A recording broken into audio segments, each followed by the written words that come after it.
ম্যাকআউটে আর্থিক দুর্নীতি। ম্যাকআউটে 837 কোটি টাকা দুর্নীতির অভিযোগ।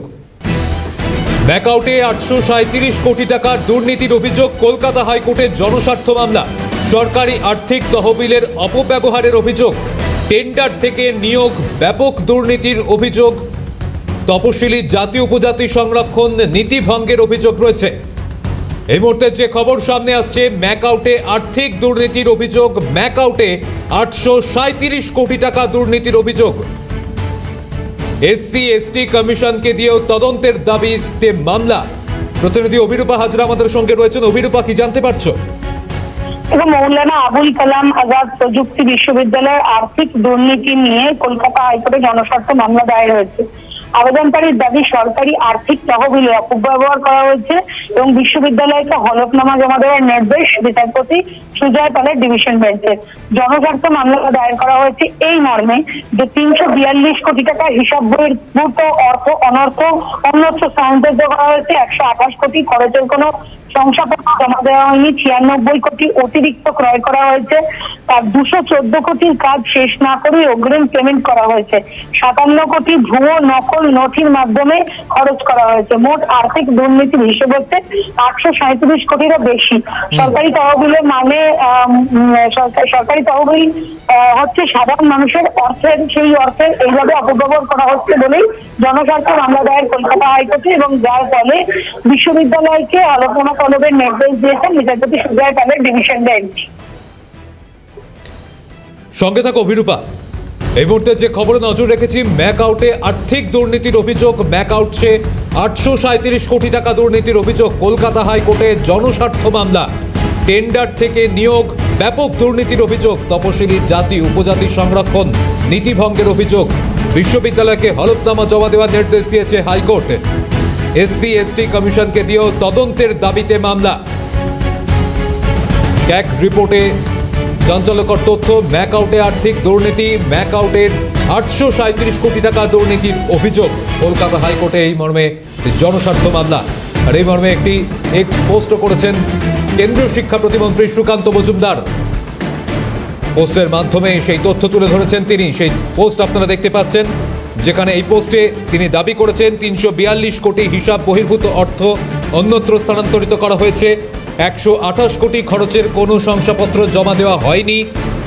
96 কোটি অতিরিক্ত ক্রয় দেখানো হয়েছে। 214 কোটি কাজ শেষ না করেই অগ্রিম প্রদান করা হয়েছে। পাশাপাশি 57 কোটি ভুয়ো ও নকল নথি। যেমনটা আপনাদের জানাচ্ছিলাম যে জনস্বার্থ মামলায় যে দাবিগুলি করা হয়েছে, 342 কোটি টাকা হিসেব বহির্ভূত অর্থ অন্যত্র স্থানান্তর করা হয়েছে। পাশাপাশি জনস্বার্থ মামলায় আরও দাবি, 128 কোটি টাকা খরচের কোনো শংসাপত্র জমা দেওয়া হয়নি। ম্যাকআউটে আর্থিক দুর্নীতিতে কলকাতা হাইকোর্টে জনস্বার্থ মামলা। তাতে 96 কোটি টাকা অতিরিক্ত ক্রয় দেখানো হয়েছে। 214 কোটি টাকা কাজ শেষ না করেই অগ্রিম প্রদান করা হয়েছে। 57 কোটি টাকা ভুয়ো ও নকল নথির মাধ্যমে খরচ করা হয়েছে।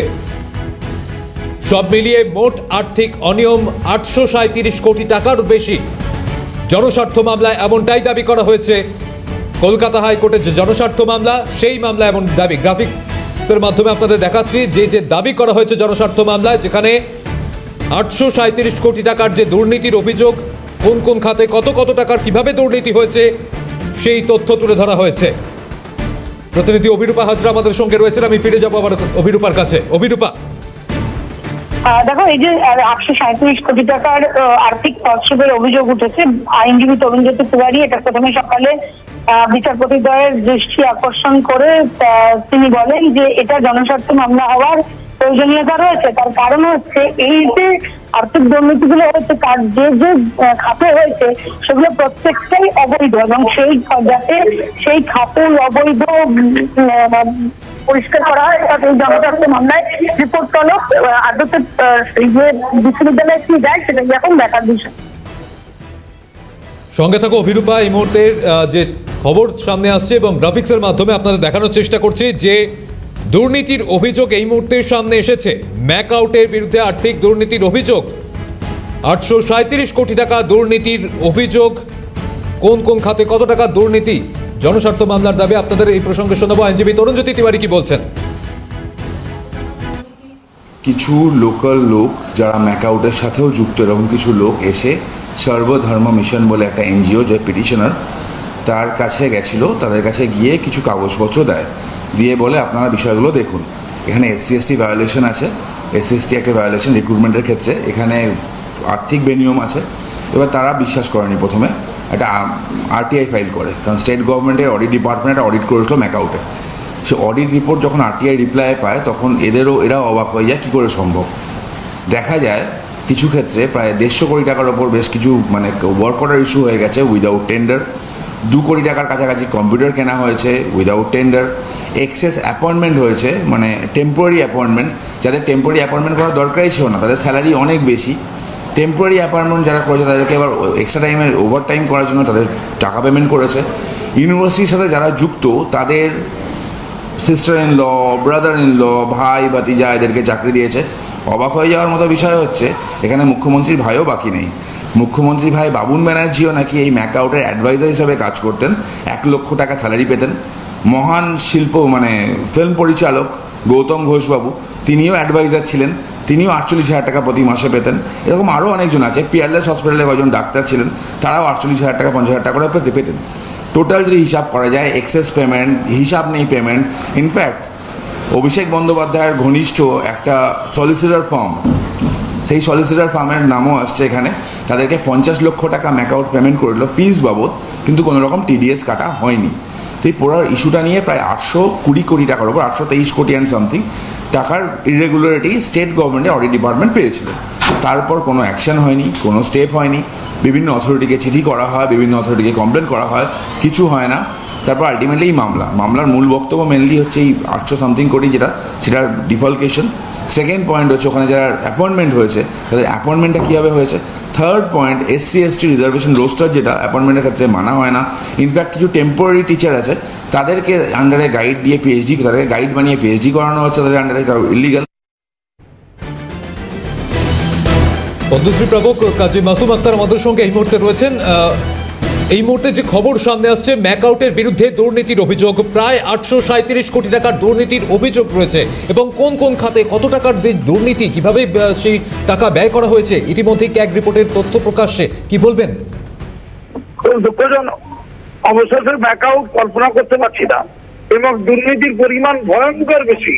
আমি পরিষ্কার কথা বলছি, কারা যুক্ত, কিভাবে যুক্ত, তার নির্ভরে কঠোর শাস্তি দিতে হবে। এটা বন্ধ করতে পার কতদিন যাবে আর কত একটু পেলে যোগ্যতা শিখে। আমি তীব্র ধিক্কার জানাচ্ছি এবং কর্তৃপক্ষকে বলছি, ভারত সরকারকে বলছি, ক্যাগ রিপোর্টে যারা রয়েছে তাদেরকে বলছি, কঠিন পদক্ষেপ নিন, কঠিনতম পদক্ষেপ। এই দুর্নীতির আগে বন্ধ হোক। শিক্ষা পাচুক। ধন্যবাদ। ধন্যবাদ। আমরা কথা বলছিলাম পদ্মশ্রীপ্রাপ্ত শিক্ষাবিদ কাজী মাসুম আক্তারের সঙ্গে।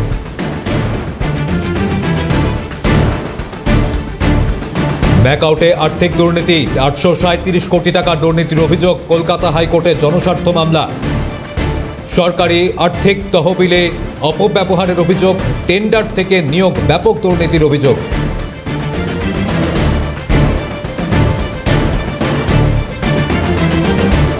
এই মুহূর্তে যে ক্যাগ রিপোর্ট, যেখানে জানা যাচ্ছে 2024-এর ক্যাগ রিপোর্টে ম্যাকআউটের বিরুদ্ধে অনিয়মের অভিযোগ সামনে আসে।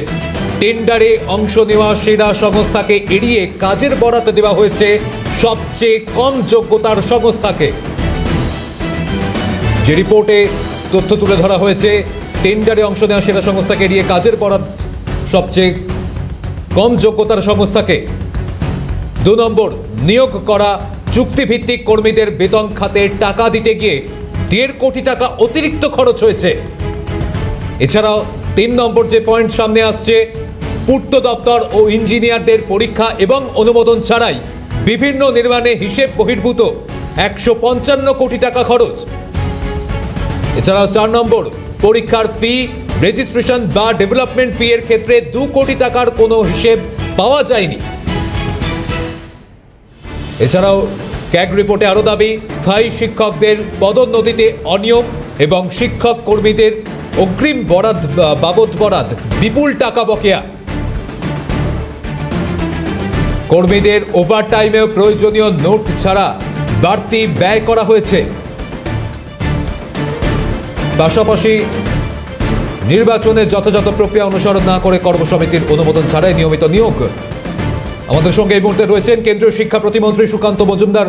সুকান্তবাবু, আপনিও জানেন এই মুহূর্তে যে ক্যাগ রিপোর্ট এবং যেখানে ম্যাকআউটের বিরুদ্ধে আর্থিক দুর্নীতির অভিযোগ, কি বলবেন, কিভাবে দেখছেন বিষয়টিকে? দেখুন, যে ক্যাগ রিপোর্ট বেরিয়েছে তাতে দেখা যাচ্ছে যে ম্যাকআউটকে কেন্দ্র করে কয়েকশো কোটি টাকা, প্রায় 1000 কোটি টাকার কাছাকাছি দুর্নীতি হয়েছে এবং এই দুর্নীতি তৃণমূল কংগ্রেসের প্রত্যক্ষ মদতে হয়েছে। আমি এর আগে কাগজ পেয়েছিলাম, সেখানে দেখা গেছে যে ম্যাকআউট এমনকি মমতা বন্দ্যোপাধ্যায়ের পরিবারের লোকেদেরকেও সেখানে গেস্ট ফ্যাকাল্টি হিসেবে তাদের স্পেশাল ভাবে নিয়ে গিয়ে তাদের আবার অর্থের ব্যবস্থা করে দিয়েছে। এইরকম একটা পরিস্থিতি, অর্থাৎ শিক্ষা ব্যবস্থাকে সম্পূর্ণভাবে লুট করে খাওয়ার ব্যবস্থা কিন্তু চলছে তৃণমূল কংগ্রেসের তরফ থেকে। ধন্যবাদ সুকান্তবাবু। আমরা কথা বলছিলাম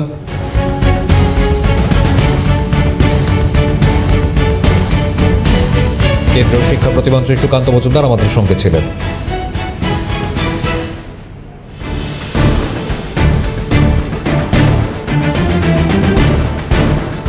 ম্যাকআউটের বিরুদ্ধে আর্থিক দুর্নীতির অভিযোগ, 837 কোটি টাকা দুর্নীতির অভিযোগ, কলকাতা হাইকোর্টের জনস্বার্থ মামলা। সরকারি আর্থিক তহবিলে অপব্যবহারের অভিযোগ, টেন্ডার থেকে নিয়োগ, ব্যাপক দুর্নীতির অভিযোগ, তপশিলি জাতি উপজাতি সংরক্ষণ নীতিভঙ্গের অভিযোগ। এছাড়াও SC/ST কমিশনকে দিয়েও তদন্তের দাবিতে মামলা। আপনাদের শোনাবো সিপিএম এর রাজ্য সম্পাদক মোহাম্মদ সেলিম, তিনি কি বলছেন এই প্রসঙ্গে। দুর্নীতিতে আমার কি করার আছে? অনেক সময় হয় পকেট মারে, দেখবে যখন বাসে ওঠে তখন এক দল বেঁধে ওঠে, আর একজন পকেট মারি ধরা পড়ে তখন আরেকজন পকেট মারে চিৎকার করে। বিজেপি নেতার অবস্থা এরকম হয়েছে। এই যে শিক্ষাক্ষেত্রে যে দুর্নীতি আছে, এটা তো এসছে ব্যাপক কেলেঙ্কারি থেকে। শিবরাজ সিং মধ্যপ্রদেশে করেছিলেন, RSS বিজেপি করেছিল। 100 জন মানুষ খুন হয়েছে, সাক্ষী, অভিযোগকারী, তদন্তকারী, সাংবাদিক তোমাদের মতো যারা খবর করেছে, কিন্তু কেউ কোনো কিছু করেনি, কাউকে শাস্তি দেওয়া হয়নি, কেস বন্ধ করে দেওয়া হয়েছে। তাহলে আমরা যেটা বলছি, প্রাইমারি থেকে বিশ্ববিদ্যালয় পর্যন্ত দুর্নীতিতে ছেয়ে গেছে। বিশ্ববিদ্যালয় হোক আর রাজ্য বিশ্ববিদ্যালয় হোক। মৌলানা আজাদ, যেটা টেকনোলজি ইউনিভার্সিটি, আমার আরও বেশি জানা লাগে, কারণ আমি যখন টেকনিক্যাল মিনিস্টার ছিলাম তখন এই বিশ্ববিদ্যালয় গড়ে তুলেছিলাম। কিন্তু এখন দাঁড়িয়ে সেই বিশ্ববিদ্যালয়ে পঠন পাঠন টেকনোলজি যারা পড়ছে তাদের ক্যাম্পাসিং, নতুন নতুন ডাইভার্সিফিকেশন, তার বদলে দুর্নীতি হচ্ছে। আমাদের সঙ্গে ছিলেন প্রতিনিধি অভিরূপা হাজরা। অভিরূপা, তোমাকে আপাতত ধন্যবাদ জানাচ্ছি।